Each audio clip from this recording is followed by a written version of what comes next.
Christie देखो भाई, यहाँ लाइव वाले तुम ही लोग ठीक है। पटना में ऐसा ऐसा लड़का आता है, इसको ऐसा ऐसा बीमारी होता है कि प्रकृति घूम जाएगा। क्रिस्टी देखो, क्रिस्टी क्या होता है? माइट्रोकांडिया का आंतरिक दीवारों को क्रिस्टी कहते हैं, जो श्वसन का काम करती है। क्या कहता है? श्वसन का काम। ऑप्शन नंबर कौन सा होगा? ए।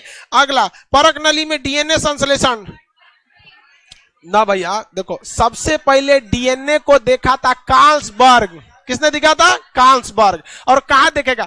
किसी को डीएनए देखना होगा तो लैब में ना ले जाके देखिएगा कि खड़े कोनो आदमी को पकड़ लीजिएगा कि रुक रुक तो डीएनए निकालते हैं। तो परक नली में पहले बार किसने देखा? कार्ल्सबर्ग। फिर उसका मॉडल दिया Watson and Crick. Watson and Crick, किसी को कोई दिक्कत है? कौन सा गया? Watson and Crick. और कौन सा मॉडल दिया? Double helix. और उसको ए टाइप या बी टाइप? B type. लेकिन अगर कहेगा प्रयोगशाला में डीएनए नहीं कहेगा, जीन कहेगा, तब हरगोविंद खुराना। चलो भैया आगे देखते हैं। Carlsberg, option number C. Carlsberg वही है, कार्ल्सबर्ग। अगला देखिए, एंटीडोकम पाया जाता है, ये ट्रांसफर आरएनए में पाया जाता है। मतलब क्या है कि जो, सुनिए ध्यान से, ट्रांसफर आरएनए का काम वही है कि जो 10 एमिनो एसिड जरूरी हैं, बस उन्हीं को क्या करें? ले जा सके। तो इस घटना को हम लोग कहेंगे एंटीडोकम। ये केवल transfer RNA, option number B में। अगला कह रहा वाटसन एंड क्रिक ने 1953 में जो दिया, कौन सा डीएनए? बी, बिहार वाला बी। डीएनए की गतिशीलता, स्थान बदलने की वाले खंड को क्या कहते हैं? ट्रांसपोशन कहते हैं। ऐसे सुनिए ध्यान से मेरी और सब लोग, ये क्या कर रहा है सर? सुनिए मेरी और ध्यान से, 48 का बी होगा। 49 नंबर का क्वेश्चन है। कभी कभी कोई ऐसे क्वेश्चन आते हैं, अरे वही ये होगा, आप बी डीएनए बोल रहे हैं, पागल कर देगा सब। सुनो लोग ध्यान से, तुम लोग इसी में पूरा टाइम खा गया। सुनिए, एक मेथड होता है एलिमिनेशन मेथड। सब लोग यहां ध्यान से सुनिए। एलिमिनेशन मेथड जो होता है, उस मेथड के तहत क्वेश्चन सॉल्व करने का तरीका है कि भाई हमको चारों ऑप्शन में पता ही नहीं है कि सही क्या है, लेकिन कभी कभी 3 को पता चल जाता है कि ये तो होगा नहीं, तो उस हिसाब से भी हम आंसर लगा सकते हैं। आप इसका 49 में देखिए, कह रहा है कि डीएनए के गतिशील तथा स्थान बदलने वाले खंड को क्या कहते हैं? ट्रांसपोशन। ये तो पढ़े ही नहीं है आप। बी कह रहा है ट्रांसफेरॉन, मतलब ये ट्रांसफेरॉन, मतलब ये ट्रांसफेरॉन शब्द तो बायोलॉजी से मतलब उसमें नहीं है, मतलब ट्रांसफर से रिलेटेड है वहां पे। ट्रांस लीकेज, ट्रांस लिंकेज मतलब ये जब क्रॉसिंग ओवर या लिंकेज की घटना होती है समसूत्री अर्धसूत्री विभाजन में, तो उस समय में लिंकेज की जरूरत पड़ती है। तो केवल डीएनए को एक खंड का जो गतिशील या जो स्थान बदल के दूसरे जगह ले जाएंगे, उसे ट्रांसपोशन कहेंगे। क्या कहेंगे? ट्रांसपोशन। अब वही हम आपको बताए थे, डीएनए से डीएनए बना दिए तो रेप्लिकेशन, डीएनए से आरएनए बना दिए तो ट्रांसक्रिप्शन, अब वापस बनाए तो रिवर्स, प्रोटीन बना दिए तो ट्रांसलेशन। ऑप्शन नंबर इसमें कौन सा हो जाएगा? ए। अगला, केंद्रक के विभाजन की क्रिया को क्या कहते हैं? भाई देखिए, साइटो मतलब तो कोशिका होता है, साइटो मतलब क्या हो जाएगा? कोशिका। तो हम इसमें साइटोकाइनेसिस तो कहेंगे नहीं, इसे क्या कहेंगे? कैरियोकाइनोसिस। ऑप्शन नंबर कौन सा होगा? बी। अगला, उत्क्रम अभिलेखन, रिवर्स ट्रांसक्रिप्शन क्या होता है? आरएनए से डीएनए। नाभिक के अलावे कोशिका में कहां डीएनए पाया जाता है? माइट्रोकांडिया और प्लास्टिड, माइट्रोकांडिया और प्लास्टिड, माइट्रोकांडिया और प्लास्टिड। Option number D. अगला, प्रयोगशाला में सर्वप्रथम जेनेटिक, देखिए जीन बोला है ना, हरगोविंद खुराना, हरगोविंद खुराना।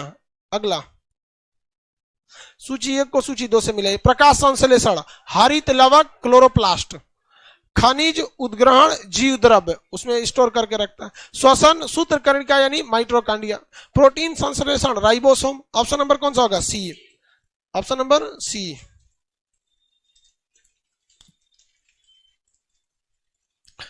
अगला क्वेश्चन,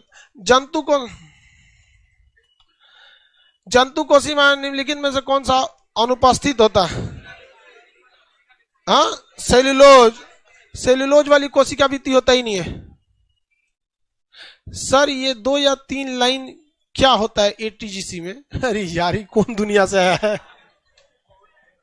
या तुम इधर देख भाई, कौन लड़का है पूछ रहा है, कह रहा है कि सर ये एटीजीसी जो है, इसको ऐसे नहीं लिख सकते हैं एटीजीसी, इसके बीचवा में आप ये लाइन लाइन काहे दे रहे हैं? अरे यार कौन विचित्र प्राणी है।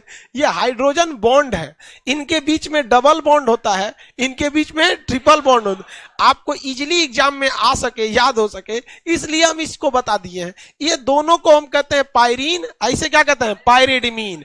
एडेनिन जुड़ा होता है थाइमीन से, हाइड्रोजन बॉन्ड कितने hydrogen bond, double hydrogen bond से।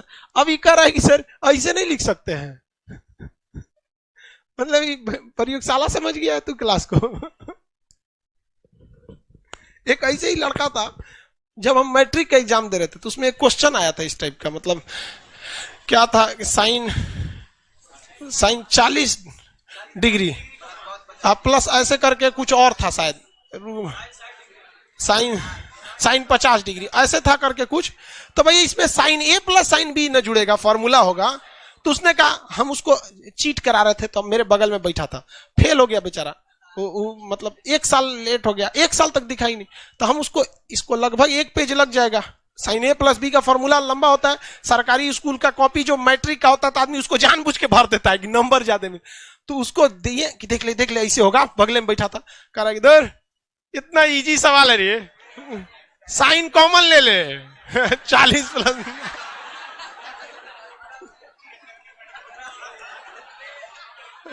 ला दिया आंसर।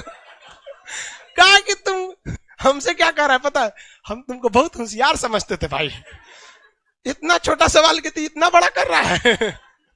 फेल हो गया वो लड़का। फेल नहीं हुआ, उसको एग्जाम देने नहीं दिया गया 11th का। हम लोग 10th साथ पास किए थे, बट अचानक वो 1 साल बाद मिला जब हम 12th में थे, तो 11th में था। हम कहे भाई फेल हो गया था कहा ना फेल नहीं हुए थे, मैट्रिक जब पास किए ना तो मोहल्ला में एगो लड़की थी लेके भाग गए उसको। 6 महीना बाद वो हमरे पे घर के दबाव में केस कर दी कि बहला फुसला के लेके चल गया। और कोर्ट भी मान लेता है ऐसे लोगों को। हाँ, जज साहब ये पूछना भूल जाते हैं महिला से कि तोर दिमाग घास चढ़ गया था, जब वो कह रहा था चलो भाग चलो भाग चलो।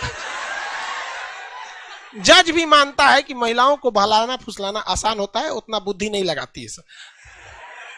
सीधी बात है, अजमल कसाब कल को कोर्ट में कहेगा कि हमको बहला फुसला के AK-47 दे के मुंबई भेज दिया, तो क्या छोड़ दिया जाएगा? नहीं छोड़ा जाएगा। लेकिन उसको क्या कर दिया जाता है? छोड़ दिया जाता है। खैर, महिला लोग का अधिकार है। कितना नंबर क्वेश्चन? 56। कोशिका विभाजन का नियंत्रण कौन करता है? प्रोटोऑन्कोजीन्स। प्रोटोऑन्कोजीन्स जो होते हैं ये कोशिका विभाजन को क्या करते हैं? कंट्रोल करेंगे। और ऐसी ऑन्कोलॉजी क्या कहलाता है? कैंसर का अध्ययन। बहुत ज्यादा कोशिका विभाजन अगर हो जाता है तो क्या हो जाता है भैया? कैंसर हो जाता है। Option number A. अगला, विनिमय यानी क्रॉसिंग ओवर किस अवस्था में होती है? देखिए, क्रॉसिंग ओवर की घटना जो होते हैं पेस्टिंग होती है। Option number B. ये क्रॉसिंग ओवर कब होता है? सुनिए ध्यान से। जब अर्धसूत्री विभाजन होता है, बहुत ज्यादा इंपॉर्टेंट आपके लिए नहीं है। अर्धसूत्री विभाजन होता है तो मेल में से ऑटोसोम का आधा होता है, ओलोसोम का आधा होता है, फीमेल में से ऑटोसोम का आधा होता है, फिर ओलोसोम। इसी घटना को हम लोग क्या कहते हैं? क्रॉसिंग ओवर कहते हैं। ये बहुत कॉम्प्लिकेटेड चीज है, तो इसी को क्या कहते हैं? क्रॉसिंग ओवर की घटना कहते हैं। इसमें किसमें होगा? इसमें ऑप्शन नंबर बी, पेस्टिंग में। डीएनए पॉलीमेराज एंजाइम किसके संश्लेषण में काम करता है? भाई देखो, यहां समझिए मेरे, ये क्रोमोसोम है। कई चीज जो आता है आप लोग थोड़ा सा दिमाग लगाएंगे ना तो अपने से याद हो जाएगा। ये क्या चीज है? क्रोमोसोम। हम अगर इसको निकाल दें तो ये क्या बन गया? डीएनए। ये ऐसे हो गया, ये हो गया। आपको बताए थे पॉली का मतलब क्या होता है? लाइव वाले सब लोग बताए पॉली का मतलब बहुत ज्यादा। हाँ, बहुत ज्यादा। तो ये डीएनए क्या एक पॉली चेन है, पॉलीन्यूक्लियोटाइड है। क्या है? न्यूक्लियोटाइड। तो अंततः हमको इसके अंदर पॉलीन्यूक्लियोटाइड ही तो मिलते हैं।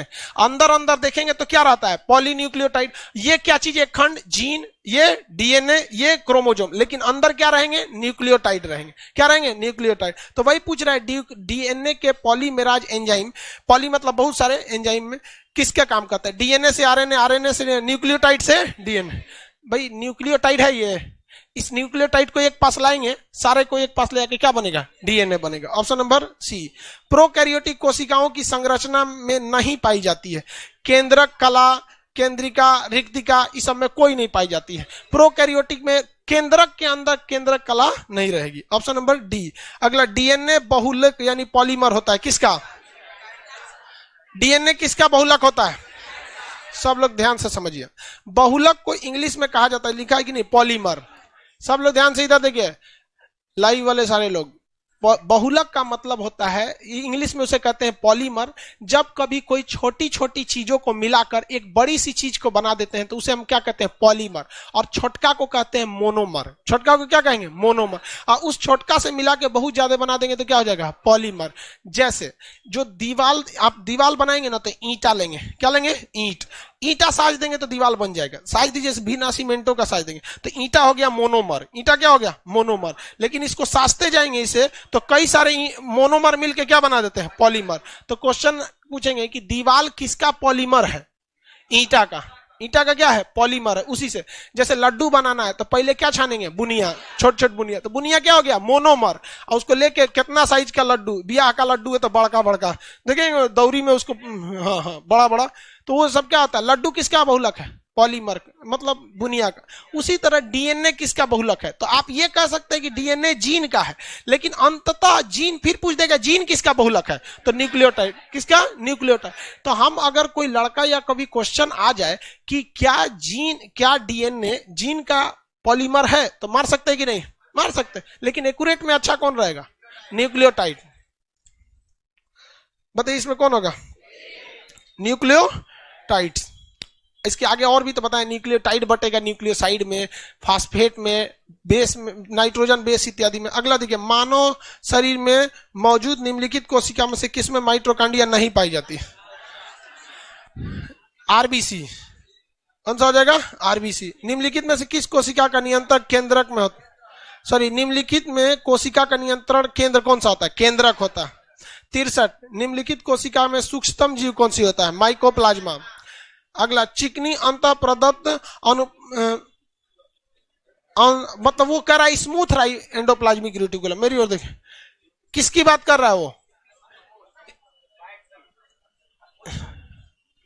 देखिए ये चिकनी एंडोप्लाज्मिक रेटिकुलम यानी स्मूथ वाले की बात कर रहा है, यही ना, अंतः प्रदत्त जालिका, स्मूथ एंडोप्लाज्मिक रेटिकुलम। ये पहला एक तो कह रहा है कि सर ये कोनो का नया नया क्लास है, कह रहा है कि सर ये पढ़ाई कब थे कि टेस्ट ले रहे हैं बिना पढ़े टेस्ट ले रहे हैं सब महानुभाव यही पहुंचता है। कह रहा है कि अनुपूरक कार्यों में से कौन है, अनुपूरक कार्य। देखिए ध्यान से समझिए, वह काम जो आपका मेन नहीं है लेकिन अनुपूरक काम है। मेरा मेन काम क्या है, हम गाड़ी भी चला लेते हैं तो ये मेरा क्या है, अनुपूरक काम है। आप लोग खाना बना लेते हो तो आपका क्या है, अनुपूरक काम है। महिला लोग भी खाना बना लेती होगी तो बहुत लोग का तो पूरा यही काम है। बहुत नौकरी उकरी नहीं होगा ना तो पूरा जिंदगी ससुराल में रोटी बेलिएगा, सुबह 8 बजे बेलते रहो बेलते रहो। तो इसलिए नौकरी उकरी ले लीजिए, बहुत जिंदगी आ रहा तो अनुपूरक हो जाए। मेरे लिए खाना बनाना अनुपूरक होगा, हमको नहीं आता है। एक बार पानी गर्म कर रहे थे, हम सोचे आधा घंटा बाद देखेंगे तो सब पानी भाग गया, सब गायब हो गया पानी। सोचा हमको खाना वाना नहीं आता है। तो मेरा वह काम जो मुख्य लोग हमें जानते हैं वो मेरा मुख्य काम है। इसके अलावे जो जानते हैं वो क्या है, पूरक काम।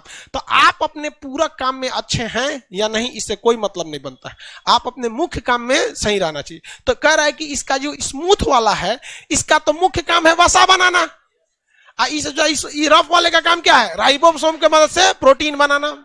प्रोटीन कह रहा इसका एक पूरक काम क्या है। देखिए शरीर में अगर वसा ज्यादा रहेगा ना तो विषैले पदार्थों को काट देता है।